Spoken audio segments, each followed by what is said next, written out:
We are. Do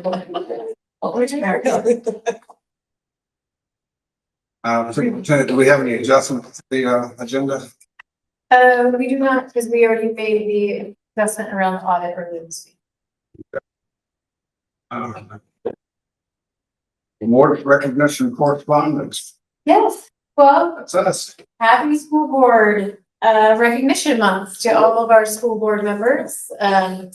I am greatly appreciative of the time that you volunteer on behalf of 13 or to oversee and create vision and opportunity for the 13,000 students in our region and the 15,000 children we serve 0 to 5. It is a large task, and I'm appreciative of me personally of your wisdom and your divergent thought that you offer to all of us as we do the operational side. So thank you. Much appreciation. There, for those of you who are not in the room, there is a pack of appreciation and then a little bit of a goodie bag that we will get to you soon. My spouse at home just tore down all the ESG things that I had up on the wall. So I get to start over. Desk stuff. I don't have that. All right. Any other awards recognitions? No. Hearing none, we'll move on to presentations to the board. And Well, that's yes. So as I shared, Jeff's not here, so you're. Yes, as we shared in the memo, our audit will be delayed till February. It's not due until February. On track to be completed. But we just needed a little bit extra time to get that completed and for Venice to also have time to review it. So tonight you're going to have a presentation from our REN team on new teacher mentoring. We have a lot of new teachers. I'm sure they're going to share all the data in our schools. And we know that teachers say when someone is there to help coach and mentor them. And so I'll pass it to Beth and Lacey to share with you the magical things that they do every day. All right, thank you. To those of you in virtual land, the documents that are getting handed out right now, I just emailed to you. Okay, so I can hand these out. Yes. Okay. Sorry. Alicia, You need help? Oh, are we picking up any of the teachers that are being laid off on work due to the number of kids going down? We hope so. If we have, if there's a leave, which there be some other leave. Look, they come home with us. all right, Veronica, are you gonna be able to share a slide? I am. Business. Top notch that.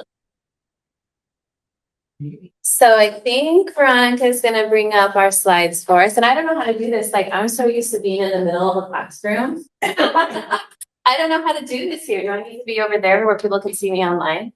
They can see you right there. They can see me right here. Hi. Official. There's no sound, right? No sound. Nope. No, that's not the first slide. Can you go backwards?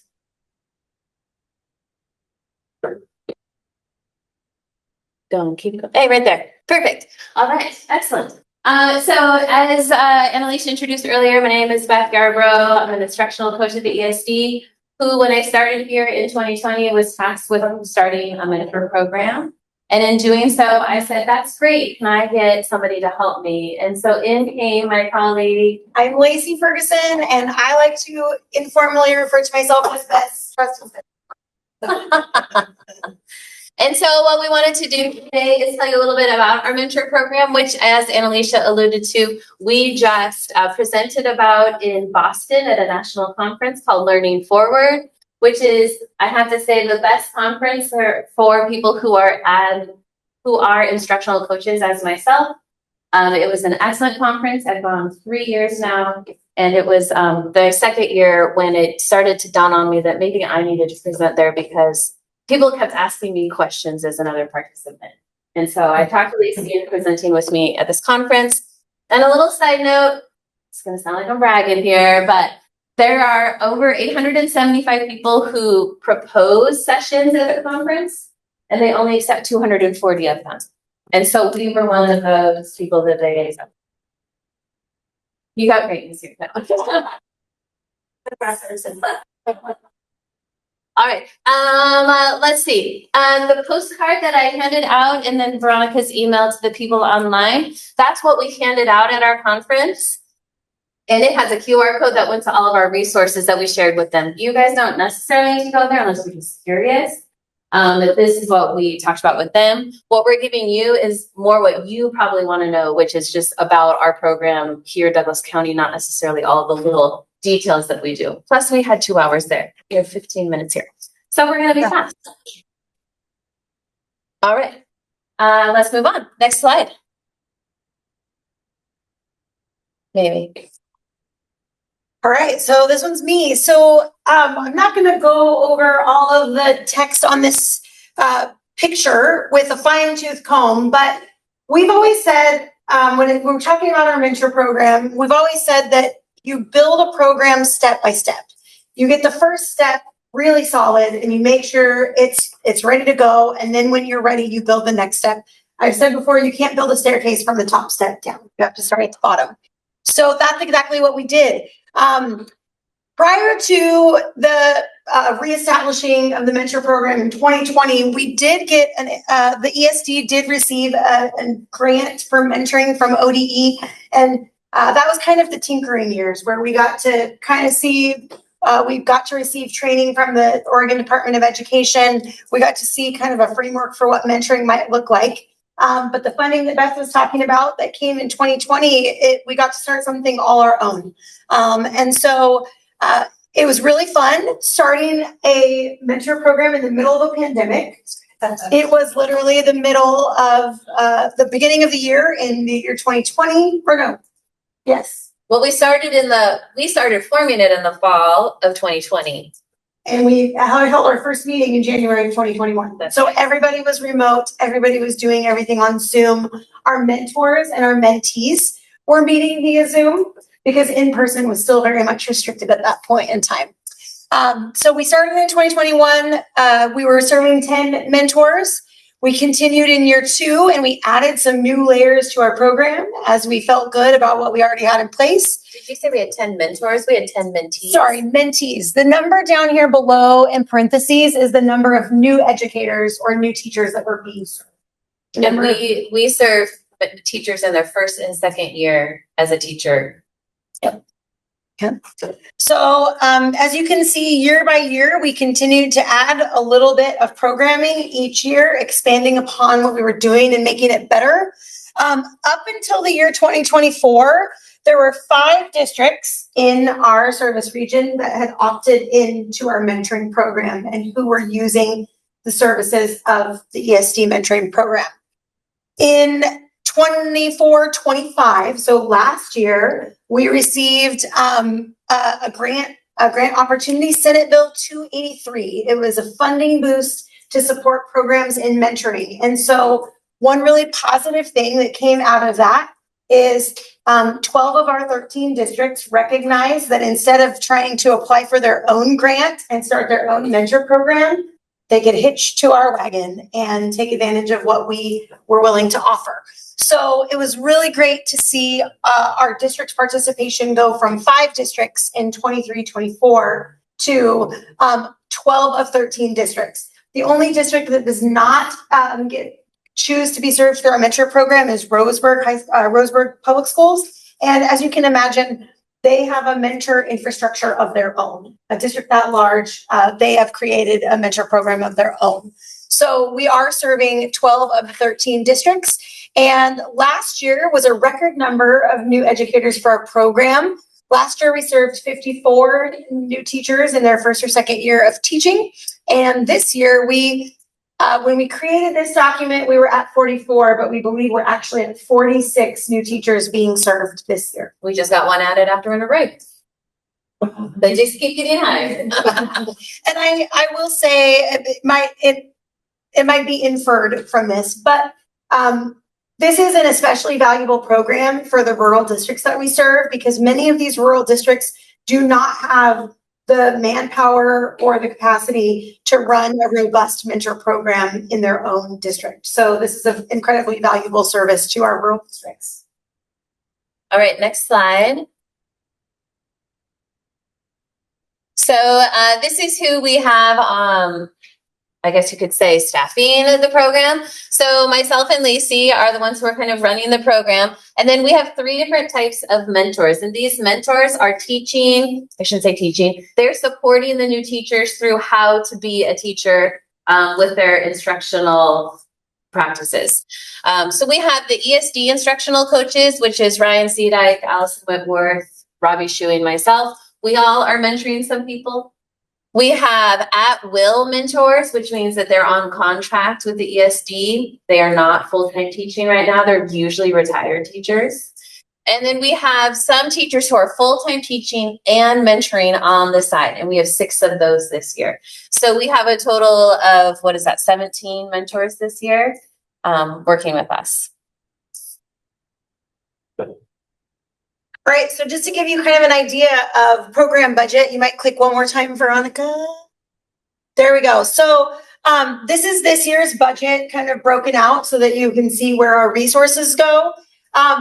Over half of our budget, 56%, goes to paying our mentors and our mentees stipends for the time that they're putting in.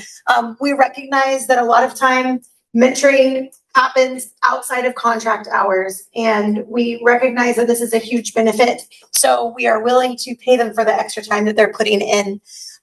Approximately 30% covers our staff costs, which cover the program coordination, the FTE. About 5% of our budget goes to new teacher boot camp. I don't think we're talking about this elsewhere, but it's, in short, it is a 3-day intensive training in August, and it's designed for brand new teachers that maybe haven't finished a teacher preparation program. So these are people who are learning the absolute basics of classroom management, lesson planning. We basically we picked our brains and decided what are the most critical components that someone would need to know before entering the classroom, and we try to cram it into 3 days. We've seen a lot of success come through that program. And then 8% is roughly just general program costs. When we gather our educators together in the evening, we like to feed them dinner. This pays for, copies and materials that we hand out, books that we hand out to our program participants. So that's a general idea of the budget. Veronica, one more click will bring up this year. Oh, one more click after that.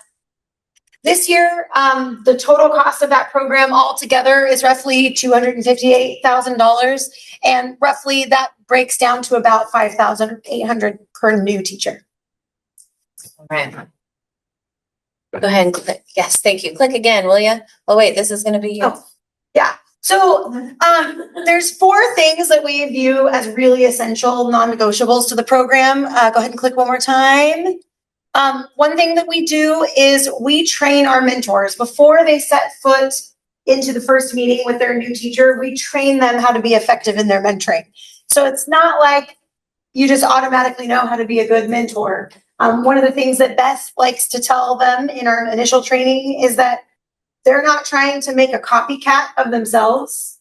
They're trying to make how do you phrase it? We're trying to make them be the best teacher they can be. Yes. It's not about making another me. Yep. It's about helping equip that new teacher to be the best new teacher that they can be. Another click. We hold a monthly mentor community of practice. So we gather all of our mentors together once a month over Zoom for professional learning. And this is really where the mentors get to connect and they get to share their highs, their lows. They problem solve together. They share ideas. And it's really iron sharpening iron. Next box is we make sure that our expectations for the program are clear, both to our mentors and our mentees. So we believe that Clear expectations and letting them know what they'll be doing, what's expected of them is a really important foundational piece. And lastly, one more click, we really believe in mentor-mentee collaborative learning. So we bring them together 3 evenings a year for shared learning as mentors and mentees. Okay, next slide. So we have our essentials, and we also use data collection to help us figure out like what we're doing and make sure we can tweak it to make it better the next year. We've been doing this for 6 years now. And so we've been using all of these things, from checking in with our mentors to surveying people to informal conversations. When I'm in a school and I run into an administrator in the hallway, I'm like, hey, how's it going? You know, and they'll let me know if there's something going wrong with the mentor and mentee, or, you know, they let us know.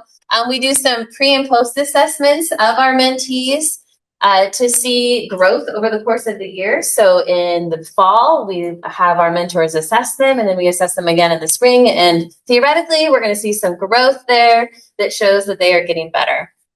Go ahead and go to the next slide. So this is a little bit small for those of us in the room. I'll sum it up for you. It's from our local surveys that we've done. We have a data specialist, Elizabeth Bastian, who's very pivotal in helping us collect this information. The first one up there, in 2024, 20% of educators in our county were new. So 20% were new. The next year, in 2025, we were able to show that the 3-year retention rate of teachers was 64%. That is an all-time high since 2017. So we're keeping our teachers. Yeah.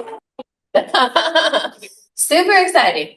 The needs of our new educators have changed since I began teaching. I started teaching in the year 2000, so I've been around for a while. And back then, everyone had gone through a program. You know, we were supposed to have a master's degree, things like that. Well, nowadays, we're just trying to find people who are going to be good for our students, and then we'll train you later, because we just can't find the trained educators in this time. So last year, 72% of the new teachers in our program had not been through a teacher prep program. 72%. This year, it's 50%. So that's good. You know, some of them maybe graduated. Yay. So, but finding teachers who are already through the programs and retaining them is something that we struggle with in our area. And so we're having to change our mentor program to adapt to the needs of these teachers who aren't trained already. Okay, next slide. So we do take the essentials and our data sources together, and through reflection and a growth mindset, that is how we run our program. And we believe that those are the things that make our program so great, is because of these. Go ahead, next slide. And the last year, that grant that we had, they did a bunch of surveys and stuff. And so just some key findings that we thought you might be interested in is that the mentees or new teachers, they had gratitude for the consistent support from their mentors. A lot of our mentees reported gaining valuable strategies for classroom management and student engagement, the two biggest things that we have to work with our teachers. And then 82% of those new teachers said that the mentor influenced their decision to stay. So that's huge. Wow. All right. I believe this is our last slide. Yeah. So there we go. I hope that was 15 minutes. I didn't time myself, but do you have any questions? Advancement goals for the teachers each year. What kind of things you're looking at? I mean, I know what I would have 20-something years ago, but when they sit down and they're talking, having meetings and seeing how they grow each year, what kind of areas are you looking at growth nowadays? So we have a couple of assessments for that, and depending on what the teacher is coming in with, we kind of vary what we're looking for. So for someone who's coming in without any background, we're looking for things like, do you have rules and expectations for your students? Do you have procedures for your students to follow? Do they know what to do when they walk into the room first thing? Right? So we're looking for those really basic situations. For our teachers that have been through a program, we're looking for more advanced. Are you using engagement strategies with your students when you're teaching them? Are the students actually like being assessed on what the standard is. So we're looking for more of those advanced skills, which all of those things is what a good teacher should be doing in the first place. But we can't do all of that with those the people who don't have any background. That's just too much, right? We don't want to Level of being an extrovert versus an introvert. Yeah. Big thing for a teacher, yeah. Yeah. Can't have fear of crowds either. And All right. I Oh. I have a question. I was curious, your mentees, do they stay in the program over time? Do you maintain their participation, or do they have some kind of a graduation or ending? in Yeah, the that's a mentee? great, that's a good question.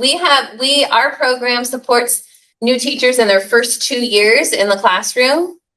And as a third year, we've started just this year doing some support for the third year teacher. It's just a little extra. So it's kind of like gradual release, right, into the world.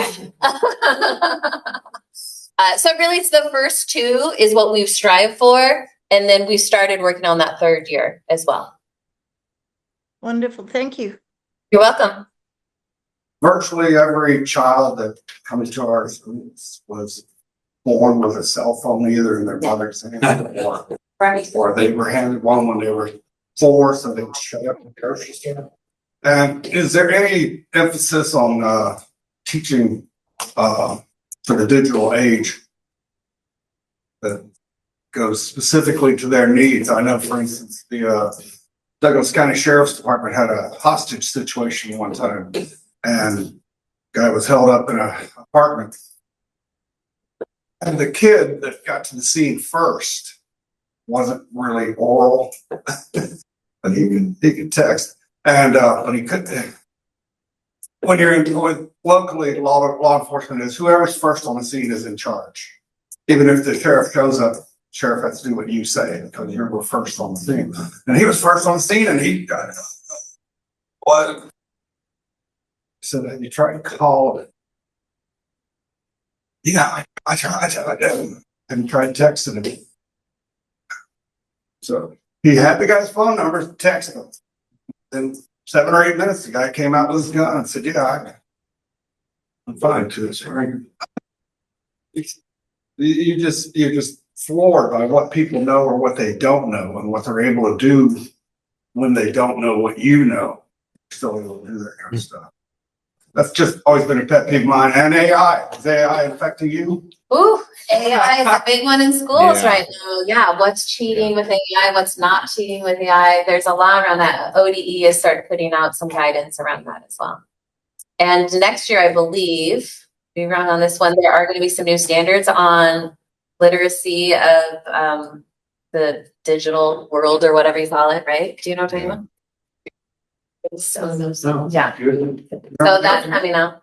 Remember the old BlackBerry phones? Yeah. With the raised buttons? Yes. The kids used to carry them in their pockets. They could Put on text it. silent mode and type to their friends, pointing into number 7. My years were etch and sketch from what? Etch and sketch.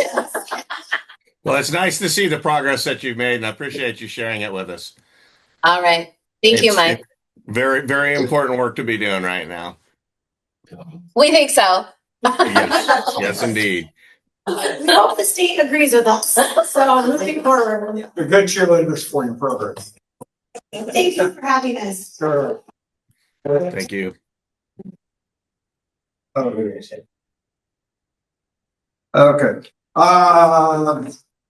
We're moving on to the consent agenda. Can I get a motion? I'll move that we accept the consent agenda as presented. A second. Any questions about that? No typos you want to talk to Veronica about? No, okay. All those in favor of accepting the agenda as presented, say aye. Aye. Aye. Okay, that's enough. It passes. Okay. Staffing update. You got several pages there. Mr. Chair, that's part. Thanks. Yeah, that was part of the consent agenda, Harry. We're on to superintendent's report. Go ahead, Superintendent. Well, good evening again, everybody. And I'll just add one thought, a $5,800 investment or a little over $11,000 investment over 2 years versus what it takes Holly's team to hire and for the school to onboard is a minimal investment to have people sustain and stay. That 64% number, I saw a number yesterday statewide, I think it was 40 something. So to be that many points higher is pretty fantastic, and to Amy's leadership and to the folks in that program. So kudos to them. I'll just stick with legislative session is starting in a few weeks. The folks are back at the Capitol and lots of advocacy is going on. It's going to be, I think, an interesting session. I don't know how much attention will be paid to education because there's some other issues they'll be managing. I do want to note that one of the programs that was given to us as an at-risk program is the one you just heard from tonight. And we don't want to lose things like that. So right now, it's cool. We think it's fine, but I'll keep you posted. If not, we also are prepared to advocate with our local legislators if needed. And they've been collecting all the data we need to tell our story and how critically important it is for those 46 teachers to have this resource. So another quick update, Medicaid is on its way. So we are in a 2-year pilot. We're 6 months into that pilot. Progress made is that this ESD has all its numbers. I, as a superintendent, have all my numbers. All of our providers have all their numbers, so we can bill. And now we're moving into the part of what are our processes and procedures and getting those documented. And then in about a month, they will start training in the software about how to bill. And so what our staff, this is a pilot, we firmly believe, go slow, learn. We want to be good at Medicaid before we're doing volume. And so we're starting with nursing services and speech language therapists. And so nurses have selected, they have a pathway. It's 1 or 2 students that they'll be focused on, because there's multiple eligible services they would be providing. Our SLPs, I think, are doing 1 eligible service for multiple students. So we're working on all of the consents and all of the paperwork, the software we're using. Its entire job is to find errors, notify us of errors so that we can fix things or anything that's submitted to the state of Oregon. And so we've got a wonderful team, Venice, Veronica, Victoria, Angela, and then our program administrators are all working collaboratively together to ensure that every box is checked. People are well trained. We have space for curiosity and questions. And we're also working through the pilot with Multnomah ESD. We had another collaborative that was working on regional systems. And so we've got the train heading on the right track, and I'll keep you posted. I don't anticipate significant revenue until we feel like we've got the process of Medicaid down, and then our volume, meaning the things we can bill for, will start to increase. And some of the providers, that's the Medicaid term, meaning our nurses and our SLPs, have billed before, so they'll probably be able to expedite the process versus those who not ever done. So I'll keep you posted, but I believe March is sort of the time when I think we get to start hitting submits. So the behavioral health grant update. Couple things. The federal case in Washington was actually ruled in favor of the states, that the procedures and due process weren't followed how they were supposed to be.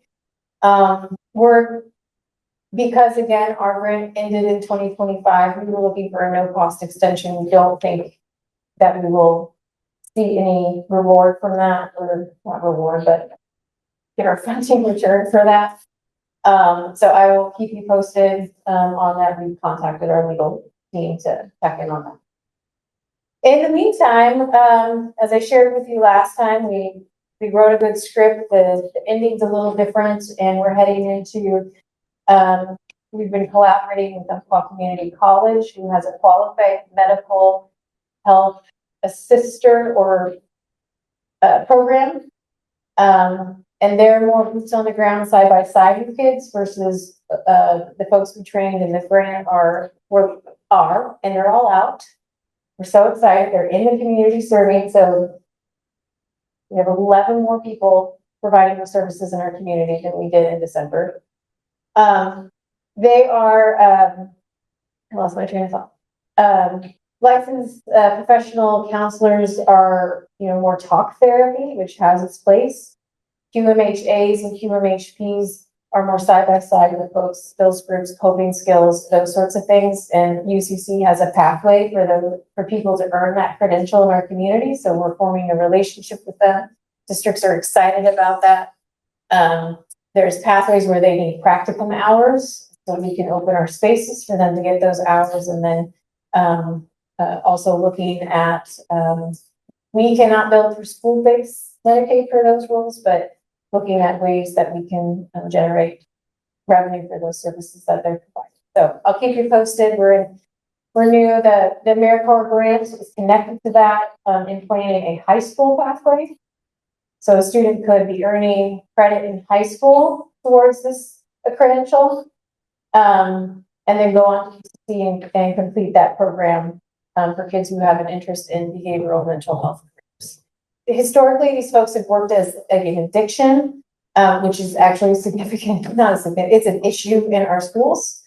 And so I think people are excited about expanding these roles into a school setting, not just a medical setting. Final thing is, if you were able to review my board report, I'd like to thank Veronica in leading us in our reunification training. Is that last week?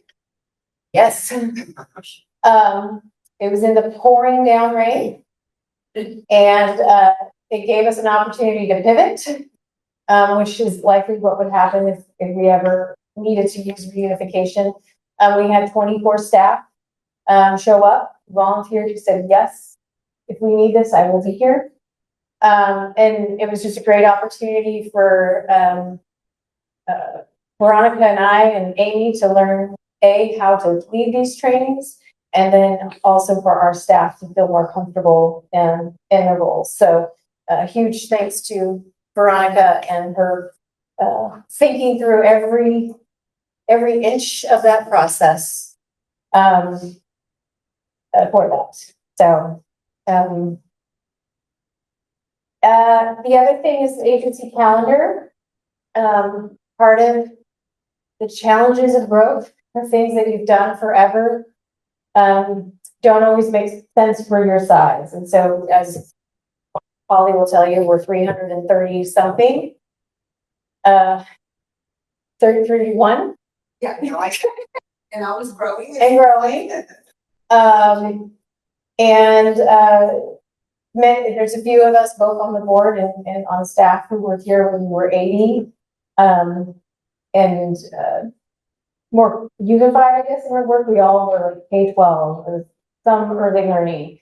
And we've grown pretty significantly, and there's a lot of different programs. And so the executive team and us thought through how does it make sense to pull 300 people together, and making sure that we're using our staff's time well with that. And so it is my thought that we transition to I think it's even years. So like this year, we meet in our counties.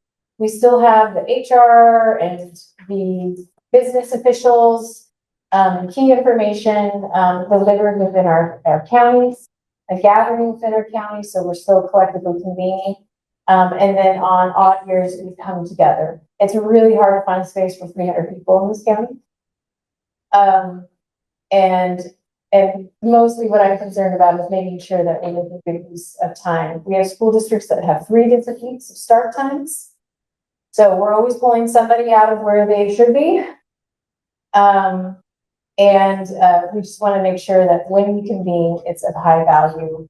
And we also have other spaces throughout the year where we can gather folks in a different way to connect with our strategic design. So I'll leave it at that. Any questions for Alicia? Is that a Glide Bulldog sweatshirt you have on there, Mike? Wildcat. Wildcat. Okay. He's moving. It's wrinkled. We can re-glide. It's a Wildcat shirt. Okay. Once in, And yeah, Alicia, I did have one question to go way back to Medicaid billing and the mental health services. Are they going to be able to bill Medicaid through the mental health system, or is it just a wash with the school-based health services and Medicaid? So Oregon did an expansion, and that's part of why they're supporting all these pilots. But it does include LPC, and LPCA does not include the QMHAs for school-based billing reimbursement. That's on community reimbursement. So we still don't have a lot of opportunity to bill for behavioral health, given the roles that they and the licensures that they have made eligible. We utilize MAC billing, Medicaid Administrative. What's the C, Dennis? MAC. It doesn't matter. I'm only moving this back. Yeah. For behavioral health, so like in your consent agenda, the new school safety prevention specialists, they make a lot of phone calls to healthcare and mental and behavioral healthcare referrals. That's all eligible for MAC billing. So we're trying to align our resources in an effort in the most efficient way. So it has been made known that they need to do more expansion in mental and behavioral health for this to work in schools. Thank Any you. other questions? No? Oh, okay. We'll consider that finished. Ed Services report. Amy's not here, I don't think. Oh, there she is. I am here. Well, I want to start just by thanking you all for your service. I have been at many, many board meetings over my years as an educator, and I know that you all are here as volunteers, and it's a lot. So thank you. We appreciate it. I've included some information in my report. I'm really trying to structure it to demonstrate. Our team is really split in two. Of course, they're very intersectional, but we have the folks who are really working with students and families. And then we have our team who are really working with districts, with teachers, with administrators. You saw two of our shining stars from the district support side of things. I just want to say, in addition to that mentor program that they're doing, that all of our 4 instructional coaches are involved in, they're also out supporting veteran teachers in their practice. So the mentor program is one big component, but it's so much more. They're doing so much out in districts.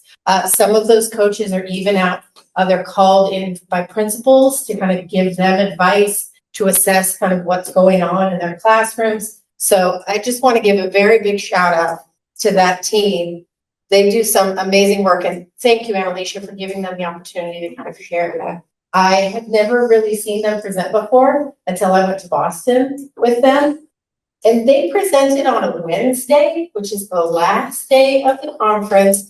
If you've been to those conferences, everybody's gone by then. People are, if they are there, they're not engaged. They had people up and moving and asking questions.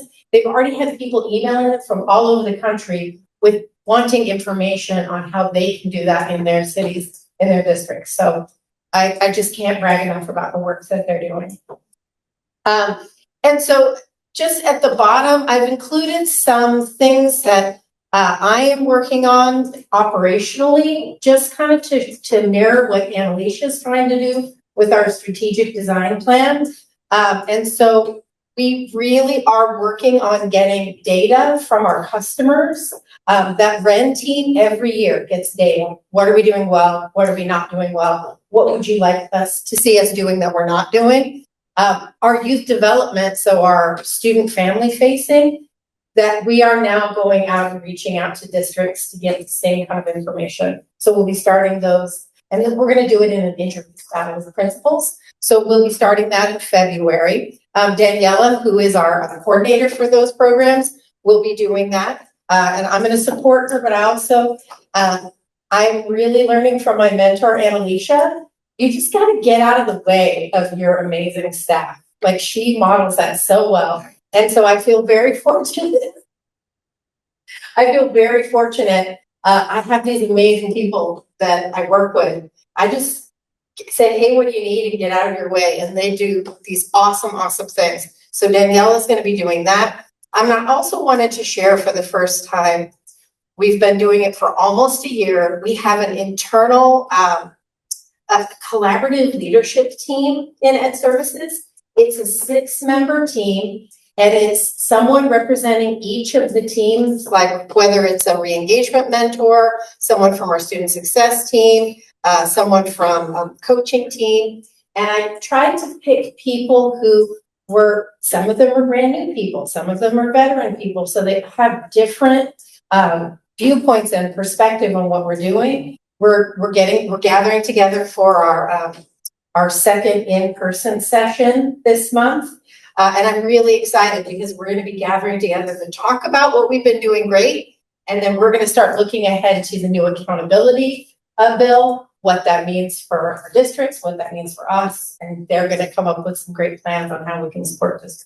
So again, just all trying to support that strategic design model of a support of communication and making sure we're supporting our districts and the way our customers and the way that they were going. Questions? Enthusiasm goes a long way. Yeah. So, yeah. Well, I used to be a teacher, and you're absolutely right. That extroverted oomph that you can bring to it makes all the difference, doesn't it? What do you mean you used to be a teacher? Give me a You're break. right. You are or you aren't. You're right. I don't stand up in front of a bunch of surly teenagers anymore. But yes, once you're a teacher, you're always a teacher, right? Well, thank you. Good job. And I very much appreciate your reporting style as well. Thank you. HR update. Oh, are you ready this time? Well, maybe in 5 minutes. Yes, so you have my report before you. One of the things, because I didn't realize that the RAN was going to be here, but I also hear about them out in the district. So as I'm out in the districts talking to superintendents, and there are new teachers that we're hiring constantly, it just seems like they're so absolutely correct. And these teachers coming out of the woodwork and haven't been through a program, and it's so difficult. And so I appreciate them so much. I hear about them. I don't see them in the classroom, but I hear about what they're doing. I hear the principals saying, yes, we're, they have a mentor, so I just, it's an honor, to be a part of the ESD and hear them using our services so well. And then seeing them present, I've never seen them either. How wonderful, the service that they're getting from the district. So kudos for having that in our area. Yeah, being out there and seeing these new teachers, we are excited to hire them, but it is always a concern. They don't know what they're getting into. It's tough. It's just tough. It's just changed from when I was in school back in a billion years ago with the dinosaurs. It's just really tough. And so, anyway, so here's my report. If you have any questions, the only thing I have to add is we have been working for a while on this evaluation change. And so we have an evaluation document. We're changing it. We'll be bringing that back to you. It's a much slower process than I like things to be done much quicker, but it isn't. And so we're just getting a lot of voices in it. We'll be bringing that to you pretty soon. I'm hoping next month, but you never know. That you'll see that coming soon. Other than that, if there's any questions, I'm open. Are there any labor negotiations going on? Yes, so this is a time of year. What are people asking for and what are people offering? I mean, Yeah, really, that is, like money and everything. that really is the value, that they're looking for. And so it's a time to be creative. Money isn't, in a lot of our pockets. You know, with state funding, that is something that we have deep pockets of and we wish we could because they deserve so much, honestly. And all the districts that I, assist, they value their employees, tremendously, but and oftentimes what speaks to people about, in terms of value is money, and we need to find different ways to value them because we can't, provide what their value is worth when you don't have that budget from the state. So if anybody has any ways to get to the state and get that message across, we are open to hearing it. So yeah. And this is our collective bargaining. So Holly, Dennis and I, beginning that process, and you'd be reaching out to negotiations. Next steps. It gets less painful every year. Careful what you say. Yeah. Douglas County isn't hurting for funds this last 2 years as in a few years before that. I guess the awful question is, are they living up to their obligations and giving enough across tax money wise as they should be for these various programs for our schools? Yeah, I can answer that. So, and Mike, Gail, you might know the year, but there was a lawsuit, and it's the QEM model, quality education model, was designed to say this is how much the system needs. I believe the number last year was 13.1. The legislature funded us at 13.1 billion. They funded not us personally, but the education system at 11.4. The other indicator that's alarming is education used to be a pretty sizable part of the Oregon budget.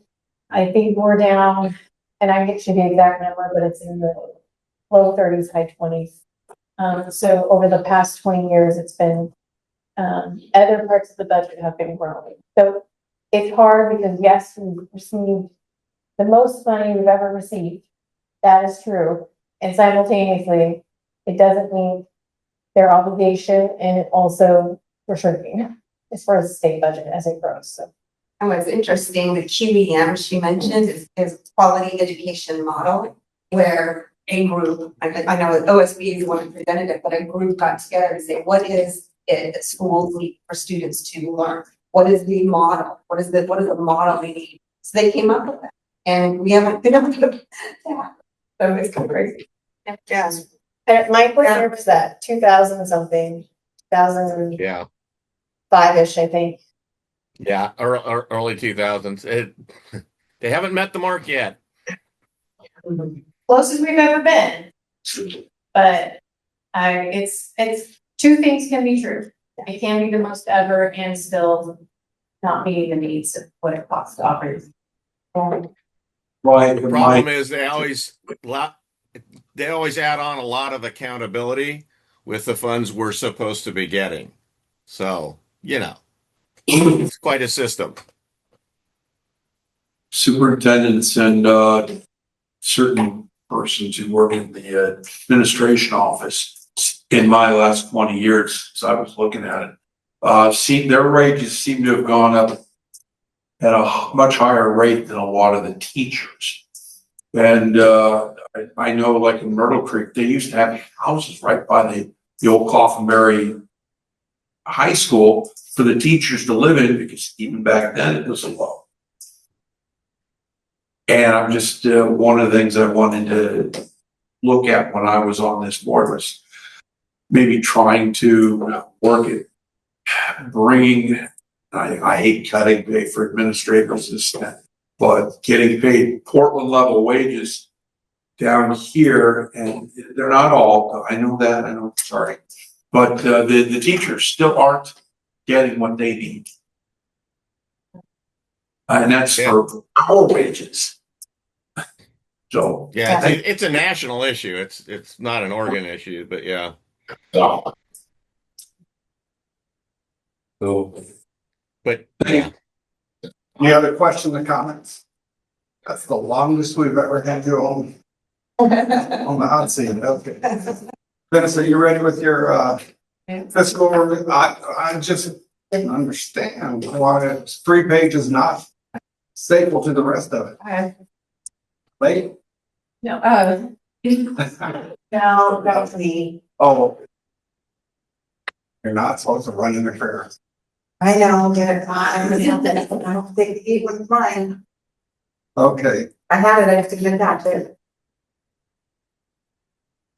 It's a new year, so I'd like to you know what others have said tonight. Really appreciate we start out a new calendar year, thanking and acknowledging our board members, and that's a great way to start the year. Thank you for the passion that you give, for being here to support, and the commitment and the dedication that you give for all education, school boards, etc. Not a lot to report tonight, honestly. Funding is, we still have quite a few grants. I was working on them today that we're still waiting for them to get out of procurement so they can get in our little hands so we can get them signed so we can claim. So we still have quite a few there. Got ordered today, one with that will be coming in late February, so that's just another not unusual, but would be nice if could but I'm not going to complain any further because we did have some huge movement with the EICSE funding coming in a little bit earlier this year. Speaking of which, there's been a lot of work.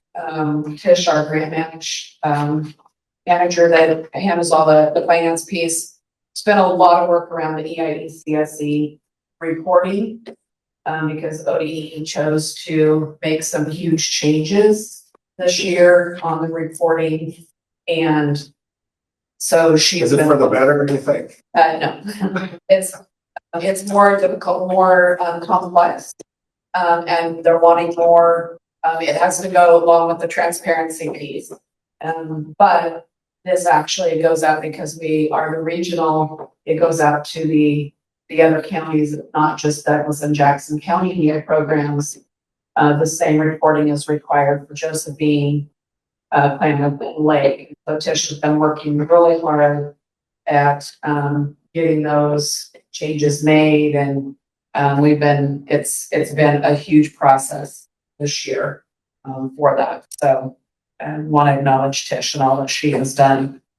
Julie has been a great help as well, and just being a great advocate for the EI program, and in this reporting, this new reporting naturally. So again, not a lot. Can you say what, how the reporting has changed a little bit?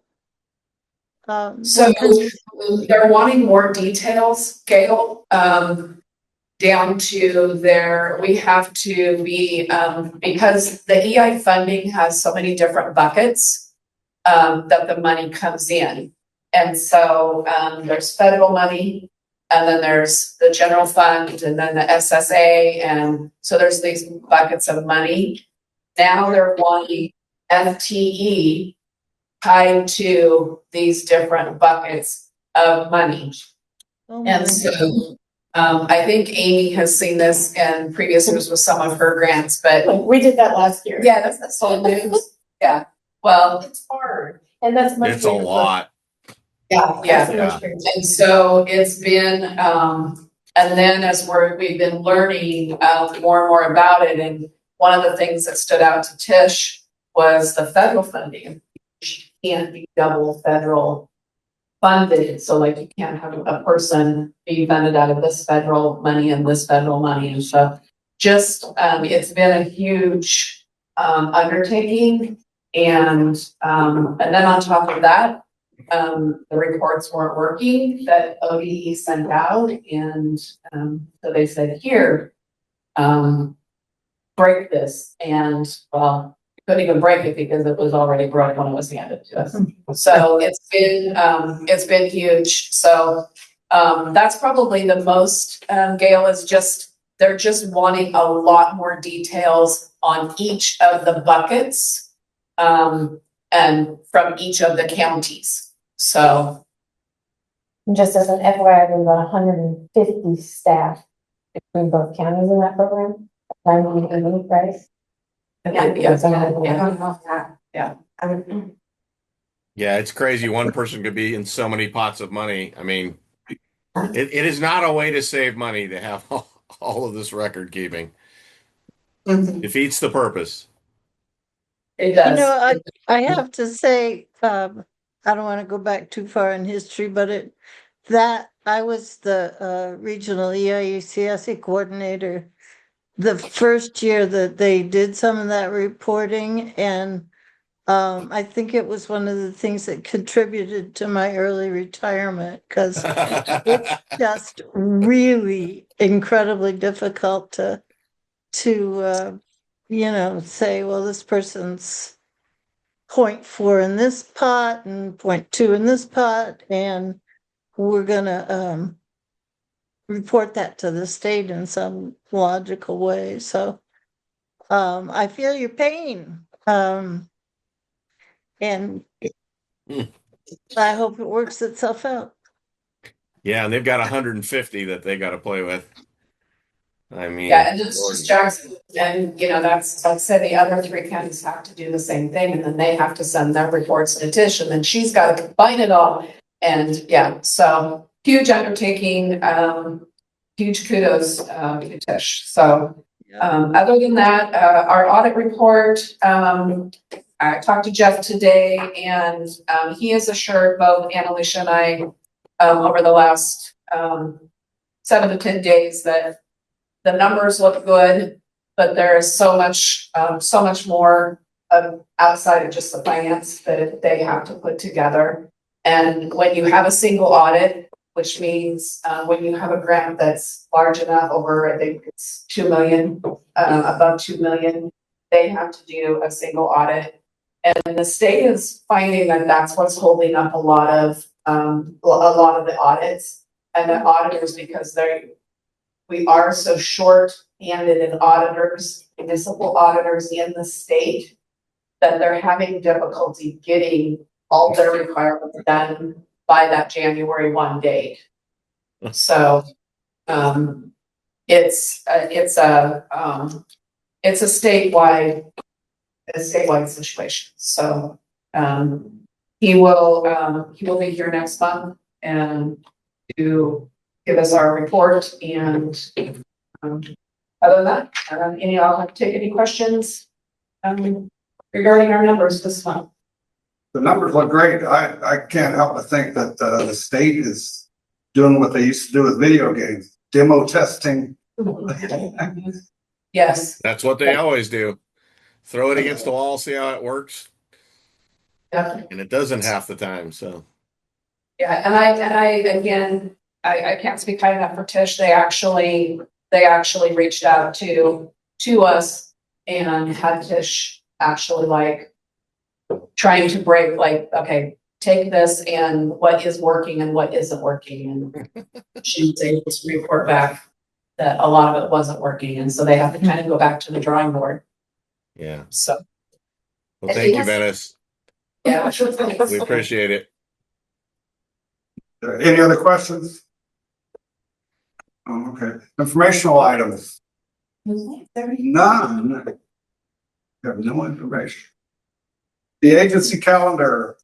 This is our action item. It's our annual January item to approve the calendar for 26-27. If any questions, happy to answer. Otherwise, I lost you. Looks good to me.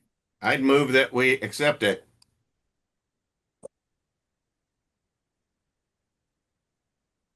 You need one? Second, I'll second that if nobody else has. Motion and a second. Any questions? You got one, Richard? What do you got? I look at it, I'm going, looking what's on what day and what's it. So this is just, the board approving the days we will be open and the days we will be closed.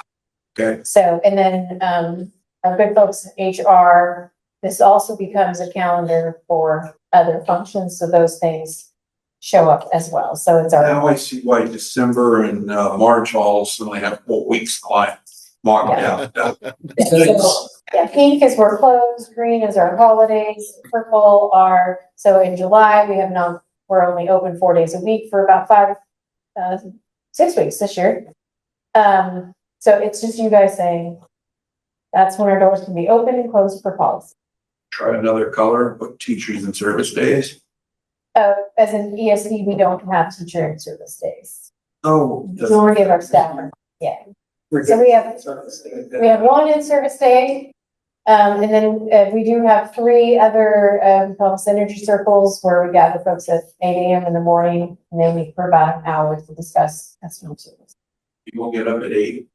Well, they start their day at 7:30, so it should be good. Starts at 5. Thank you. You're welcome. That's a great clarifying question. Anything else about the calendar? Got a motion and a second. Yeah, we have a motion and a second. I'll go ahead and call for a voice vote. All those in favor of accepting the ESG calendar 26-27, say aye. Aye. Motion carries. Sound like some alien talk over there. Okay. Action item. So we're good to the order. We're closing in on the end here. Harry, for the good of the order. Looking for a job today for 15 Yeah, years. Harry, just so you know, don't ever say Glide Bulldogs again. Ever. Okay, just saying. For the good of the order. Yeah.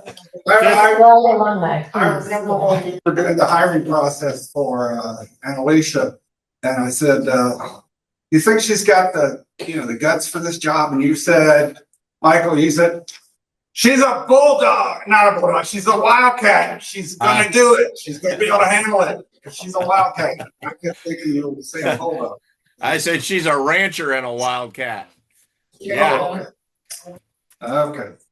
A Lancer, no, Rancher. Go Rancher. Rancher. You don't say Lancer either. That'll also get you in trouble. Gina and Gail, do you have anything to add? I do not. Okay. You okay, Gina? Yeah, no, You have a I'm note? Okay. Great color on that outfit. Very Christmassy. I worked at a place one time to save money. They had the Christmas party on February the 7th. It was easy to rent venues at that time. well, related to that, you can see my unput down tree because I'm too lazy to have gotten to it yet. So I like it. Keep Christmas alive. Got one here too. Good job. All for I it. still haven't gotten my suit back from the cleaners yet. Still not coming out. Okay. Next board meeting should be February 19th, right here in the Ford room. And the OASD spring conference is in May. Veronica will of course get back to us on that. On the agenda. You already done it all? No, we're waiting for the agenda. Okay. Mr. Chairman, I move that we adjourn. Okay. I'll second it. I don't want to turn this into Craigslist, but does anybody else have anything they want? Said information. No, we look up As soon as you can, he's talking to the wife about going. Okay. All right, I'm gonna consider motion to adjourn. I'll second. Who first? We already moved and seconded, Harry. Yeah, I thought Mike moved for it and I seconded it. You, All in yep. favor? Aye. Aye. Aye. Hi. We're gonna call that, Take care, everyone. that's sensible. Here.